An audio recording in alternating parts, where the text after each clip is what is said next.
Hi, everyone, and welcome to Season 2 of the Chicago Techies podcast, a podcast focused on highlighting the voices of Chicago Techies and their experiences. This season, we'll be focusing on students looking to enter or entering the Chicago Tech community. I'm your host, Ceci F.B. Thank you for joining us.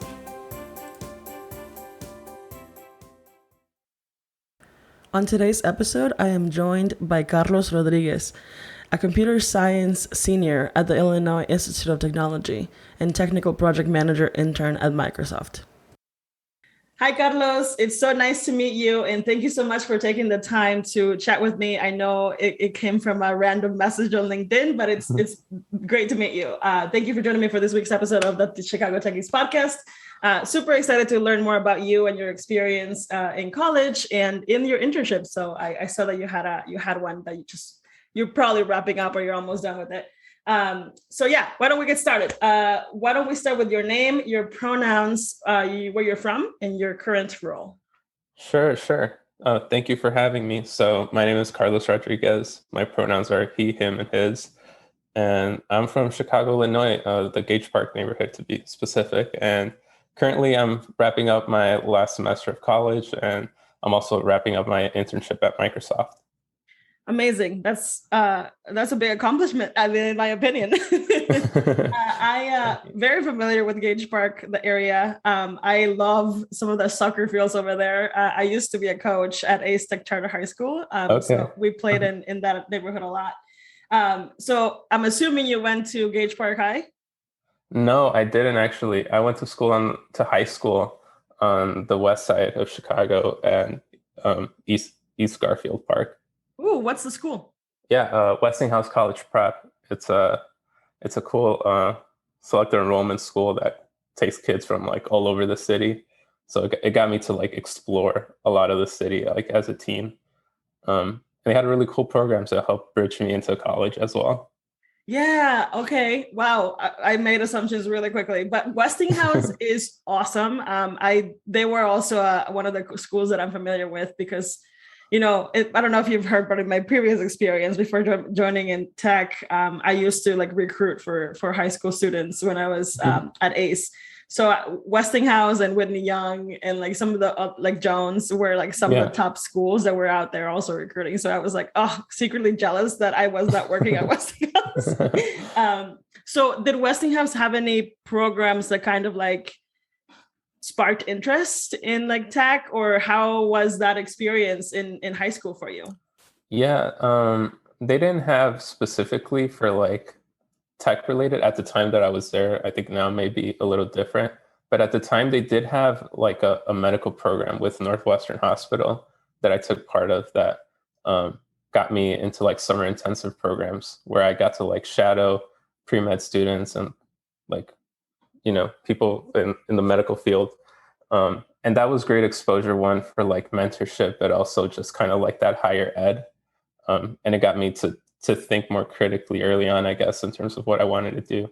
I mean, obviously I didn't end up going the pre-med route, but it was great exposure and it did teach me a lot of like big picture ideas to like tackle on, when the time did come in college. Yeah. I wonder, did you have this kind of mentality like your senior year about mentorship and this exposure to potentially what's next? I think maybe so, not, but I didn't know how to articulate. Like I couldn't speak to you about mentorship, but I did know that I had figures that like helped me like ask questions or get questions answered.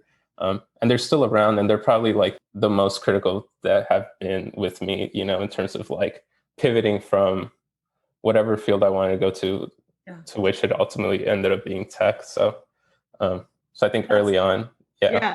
That's amazing. I think I try to look back to my own senior year, right, experience, and I just don't remember being so like woke, if you will, about my future and access to like mentorship and access to all these resources that will ultimately help me in like my career. Yeah. But I love that how you're framing it. So I was like, wow, it sounds like you were really set, but no, obviously, like we all do growing, right? Right.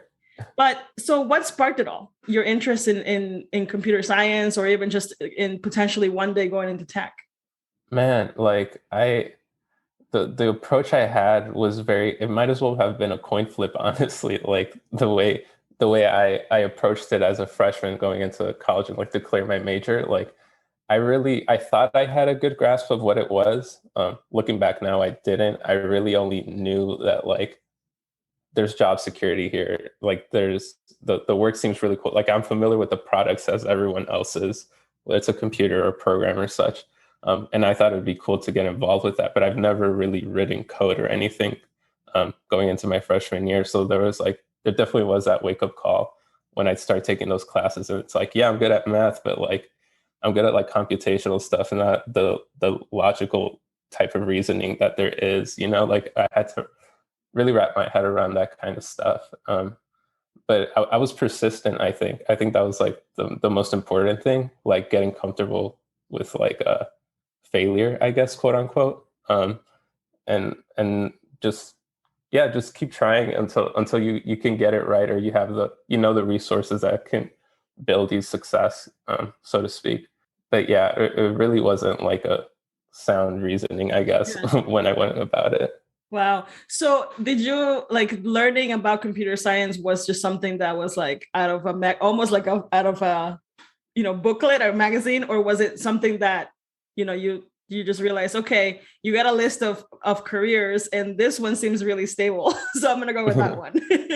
I was like, okay, I really like STEM. I'm really good at math and science courses. And even though this is something that I didn't really have access to, like high school for like as great of a school that I was in, it didn't have specific like computer science courses at the time. So I didn't know where to find any of those things, but I was like, but I do want to learn because it just looks really cool. And like the few engineers that I have met, I'm like, I can see myself doing this. Yeah. Um, but then you go to college and then there's like it's like an everyday thing. It's not just something that you glance at and then you're like, oh yeah, maybe I can do this one day. So there's a reality check right there. Yeah. Yeah. So that transition to like, college and starting in campus, learning, I Mhm. guess, about your career now, and besides your general education, what like how was that experience? Like realizing like, oh, this is what computer science is. Like what didn't turn you away from it? Because I know it can be sometimes intimidating, right? Like Uh-huh. learning all these classes or new classes, and you're like, what? This I did not expect this would be. How did you keep yourself motivated to stay in that major?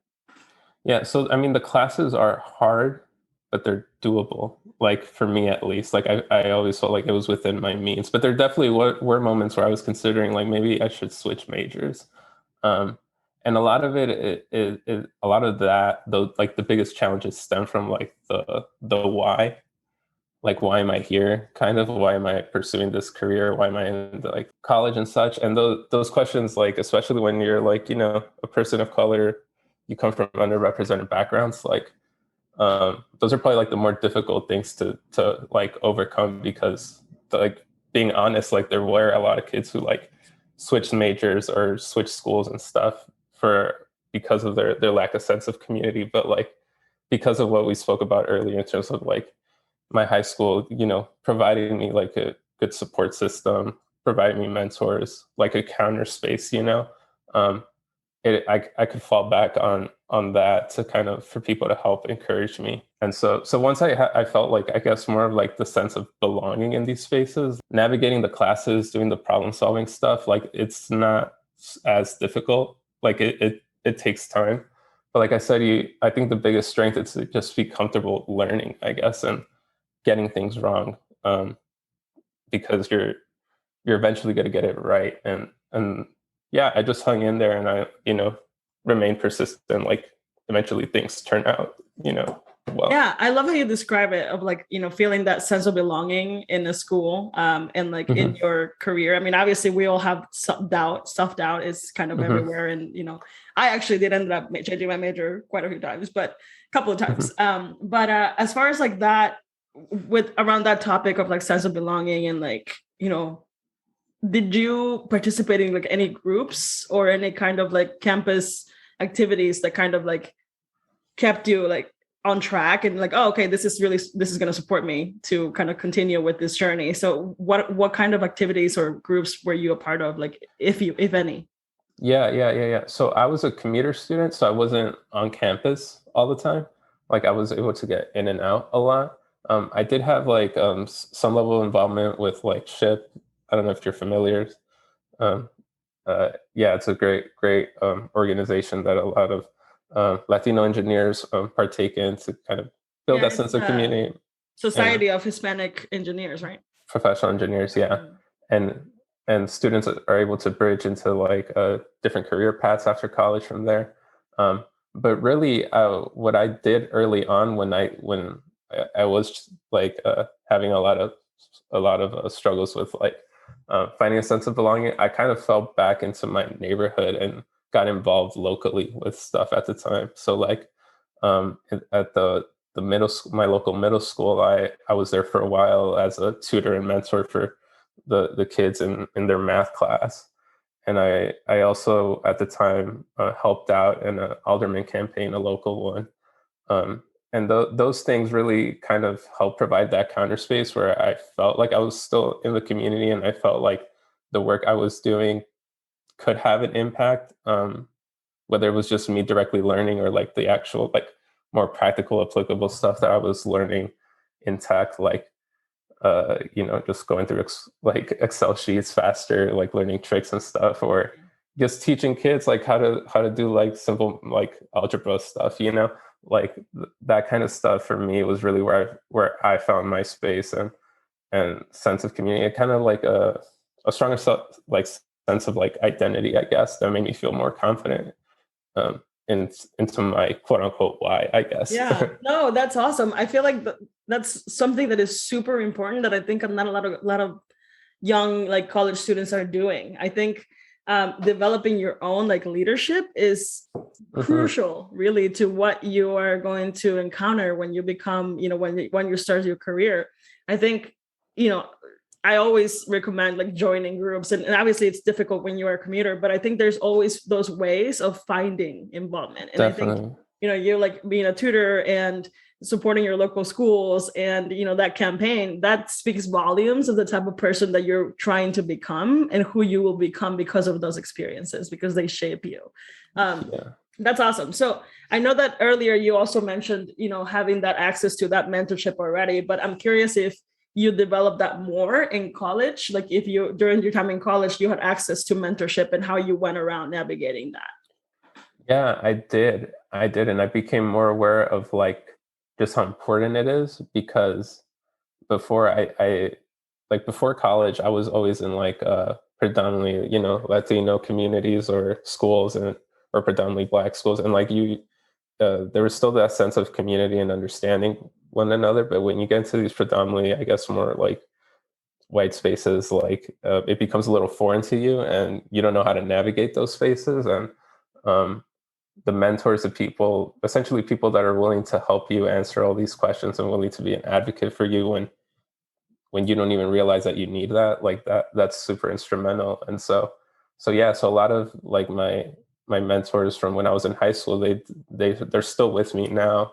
And as I pursued programs, internships, um, I became more mindful of like gaining those allies and those mentors along the way, and learning, picking up on those skills as well, like trying to be a mentor to others, not necessarily in like some seniority type of sense, but just essentially being an ally, or being the person that could point someone in the right direction is like super important, because a lot of us don't know what we're doing. We're oftentimes the first in our families, and that was the case for me. So I understand the value of it, because it definitely went a long way and has gone a long way.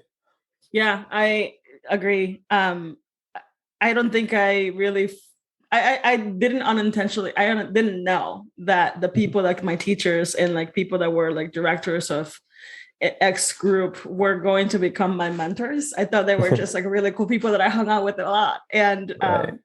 but eventually, you start like getting it, like, oh, actually, like this person is essentially a sponsor. They're like they're Yeah. sticking up for me. They're giving me opportunities, and that's when I really like started realizing what mentorship was. Like, wasn't Mhm. until like junior year in college. So I'm like, oh, like that. This is what they're here for. Like, Yeah.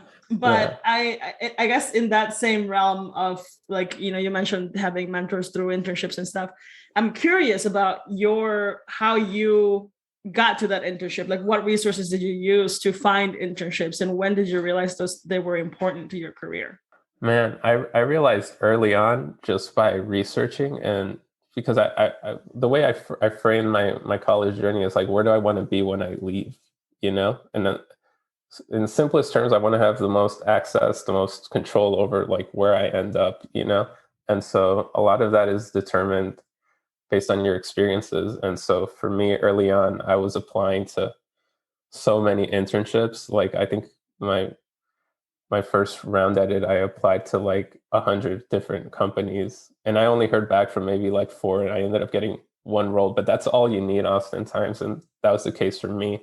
Yeah. And it wasn't necessarily where I wanted to go or like what I wanted to do, but there's always value to pick up, and I really treasure that. And moving forward from there, um, yeah, I use LinkedIn a lot. I think LinkedIn is super valuable, especially like oftentimes I get the advice of like um, don't add too many people to your network. But honestly, I add so many people that I didn't know at the time. Just reaching out, sending my resume, and being like, "Hey, I'd love to learn more about your career and stuff." And that ended up paying off because I mean I'm skipping steps here, but like um, that doing that action is actually what landed me like my Microsoft internship. Because eventually it was a Microsoft recruiter I didn't even know at the time that reached out to me, because I was spamming people, I guess, so Yeah. so much, that my name popped up. Or I don't know how the algorithms work there, Yeah. um, but yeah, they reached out, gave me a shot, and everything turned out. But yeah, a lot of it was just like it was a volume game, honestly. Like just apply to as many places as you can, keep your options open, and it's like an incremental process. You start learning more about what the type of role it is you want, where you want to end up as well, and yeah, that was my method at least. Yeah. I mean, I think it's a smart method. I honestly don't know. I also didn't know that advice of like, adding people to a LinkedIn and what that meant. I think LinkedIn started like even after I was already out in the career, like in my career, Okay. but Yeah. I didn't apply to any internships. I just remember applying to a lot of jobs when I was ready to transition. Hmm. But two things to unpack on what you said that I think are awesome. One, there is always value to pick up, like anywhere, even if it wasn't your ideal Yeah. job. I love that you said that because it's true. There's always value to learn. There's Hmm. always something that you can take away from any experience. And that's something that we should always be open to, even if it's not our ideal situation. It's still something that we can learn from. So I love that you said that. Yeah. And then of course, LinkedIn is a blessing in this. I think it's a blessing and also kind of like scary because when you're job searching, like I think, Hmm. I don't know, you can sometimes be sucked into like what other people are doing and what their lives look like and how you're not there, and you compare yourself so much. Yeah. But at the same time, it's just a great resource to really just get to know people and like have these kinds of conversations. I mean, I literally just did a search and looked for like students or recent grads, and I found you, and I'm like, this guy sounds awesome, so I'm gonna just reach out and see what happens. So Hmm. I think, I mean, obviously LinkedIn, it's a great source for a lot of people. Um, Hmm. so as far as like just challenges, that you've kind of encountered as you navigate through your end of your college career, like Hmm. what are some of the things that you're noticing that have been increasingly more challenging as you go through it, as you're trying to transition into the tech community? Oh man, I feel like I don't know. I think most of my challenges came up earlier on in my career, more so than now. Now I feel kind of a little bit more on the resolve side, because I do know what my next year looks like. I know what like I have that sense of like job security intact and all. Um, but early on, I think it's just a matter of feeling like you have the right people around you, and like you're like I mentioned earlier, like that sense of belonging within tech, not just higher ed, but also tech. Like I think it's like it runs parallel in terms of like building those type of communities. And I think that the biggest hurdle to overcome is to just find spaces where you feel like you can say something if something feels wrong, whatever that is, whether it's a representation issue, whether it's like a practice issue. Um, and so for me, I've definitely found that spaces where I work with, and um, where I go to school with as well. Um, Places where I definitely feel like I can be an advocate for myself, and I can be an advocate, for the other students that are surrounded by the other students that also feel like they need that type of space in STEM, because a lot of it is new, and it's very first time um, encounters with yeah. Yeah, I think, and I don't think well, no, I think more so now we're talking about it more, but representation is a big deal.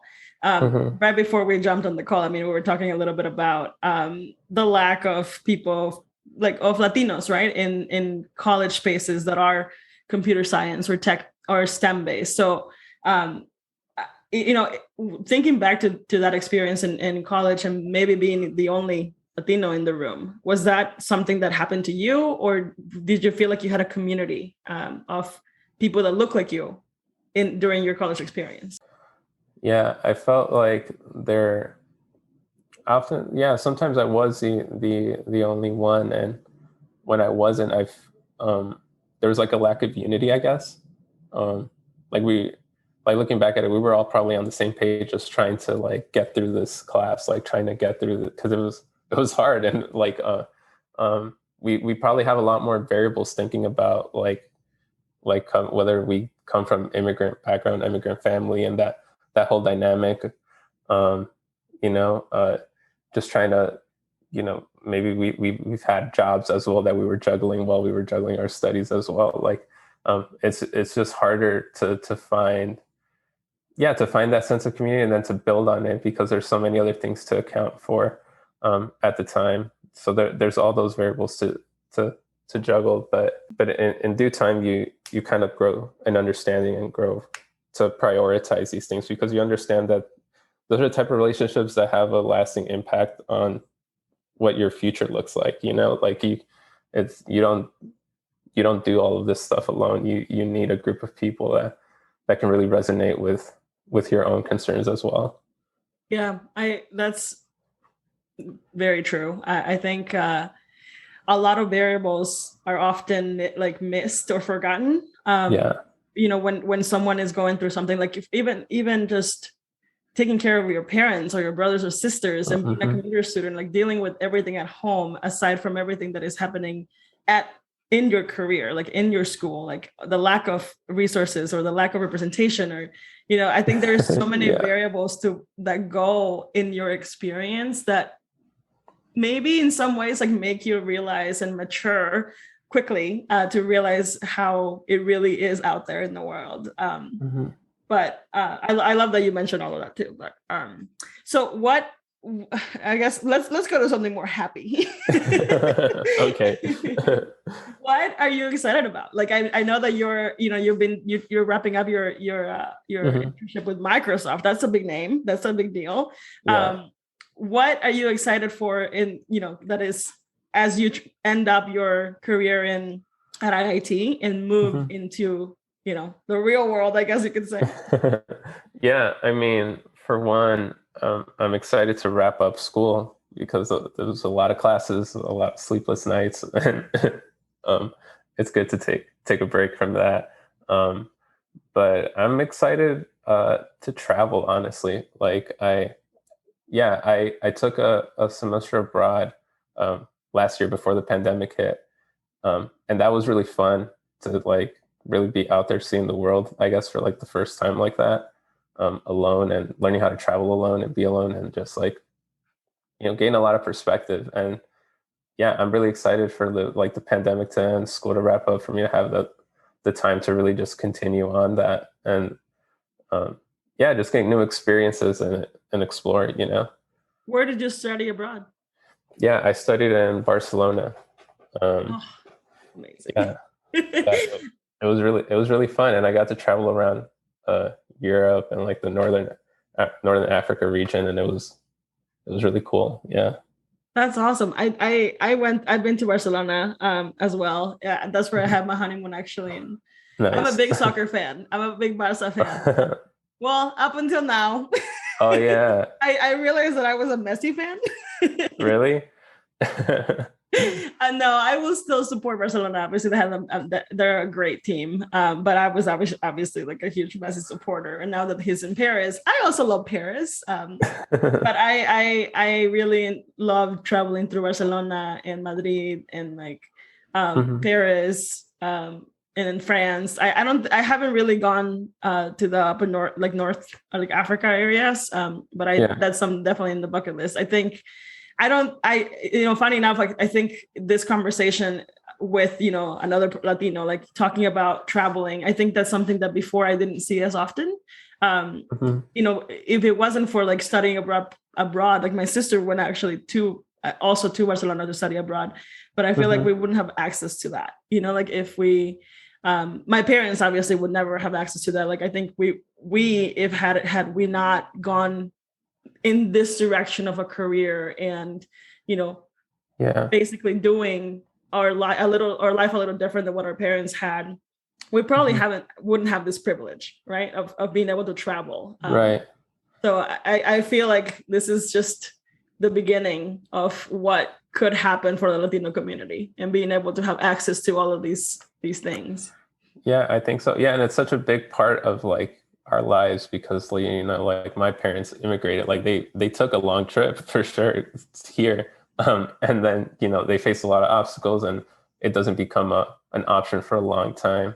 Um, it's still a prominent thing in your head. And so for me, it's like, yeah, I'll take full advantage of it now. And is Yeah. I think especially, did you grow up in Chicago? No, actually, I was born and raised in Mexico, and I was going to ask you where your parents are from. Yeah, my dad is from Mexico City. My mom is from Michoacan. Yeah. Um, but yeah, but what I was getting at is like Chicago's like very segregated. Like the other flip side of it is like kids really do stay contained within like their bubble, you know? So I think it's like it's really cool to see, at least in my generation, like my generation of Latinos, like in my area, Mhm. um, like they do have the privilege and the access to like get around and like not just go for themselves, but also take their siblings and like their own families too. It's like a Yeah, really cool thing. absolutely. I think that's why I'm so excited, for this new wave of our generation, Hmm. what we can provide our children and even just our siblings as well. And but I am also from Michoacan, actually. So tell your Oh. mom. I'm from it's a very small town outside of, actually it's the border of Michoacan and Guerrero. Uh-huh. It's Ciudad Altamirano Guerrero. But Okay. my hometown is like a 15-minute drive outside, and that's technically Michoacan, and it's called Santa Cruz de Got it. Villagomez, Okay. in San Lucas. But yeah, it's I grew up there. I moved here when I was 11. My parents brought Oh, us. My okay. dad was working here already as a bracero back in the 70s, 80s. Hmm. And then we had the chance of bringing us, and I moved here, I learned English and did all of that, all that stuff. Yeah. But I think honoring what we were gifted, like for me, what I was gifted, this is my parents, like did everything, sacrificed everything for me. All I think right.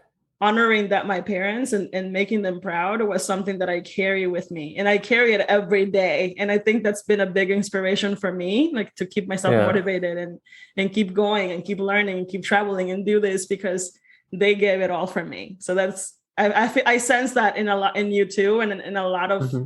a lot of different Latino colleagues that I meet. And it's a really beautiful thing to like get to the other side of it and like to be able to really like reap the benefits and like to share it as well with them.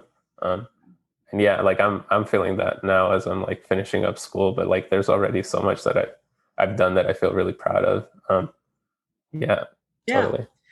Well, this has been great, and now I'm curious about kind of like your goals, like for the future. You know, where you see yourself going, and the type of work that you want to contribute Hmm. to.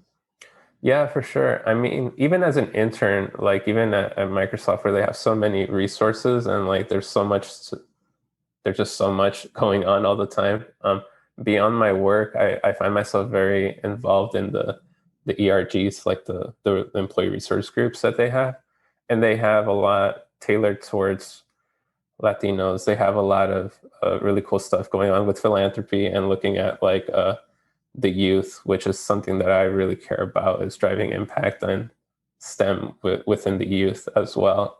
Um, so I want to get involved more with that. Not necessarily that it has to be with like a my job per se, but I just in general, like in tech, I think it's very important to be one of those advocates and to help connect the dots so that um, kids have access and kids have a chance, because they're like tech inequity is like a big and real thing, that's important to, in my opinion, to like resolve as well.